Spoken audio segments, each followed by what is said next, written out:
Israel Iran ಮತ್ತೆ ಆ ದೇಶ ನಿರ್ಮಾಣ ಆಗಬೇಕಾದ್ರೆ ಎಷ್ಟು ಸಾವಿರ ಲಕ್ಷ ಕೋಟಿ ಹಣ ಬೇಕು.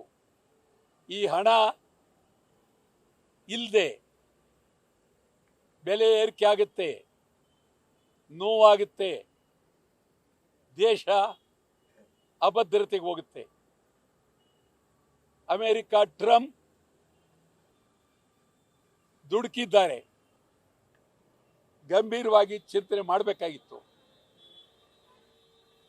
ಇರಾನ್ ಮೇಲೆ ಇಸ್ರೇಲ್ ದಾಳಿ ಮಾಡಿ ಇರಾನ್ ಅಧ್ಯಕ್ಷರನ್ನ ಕೊಂದಾಕಿದ್ದಾರೆ ಮತ್ತು ಇರಾನ್ನ ಅನೇಕ ಪ್ರಮುಖ ನಾಯಕರುಗಳನ್ನು ಕೊಂದಾಕಿದ್ದಾರೆ.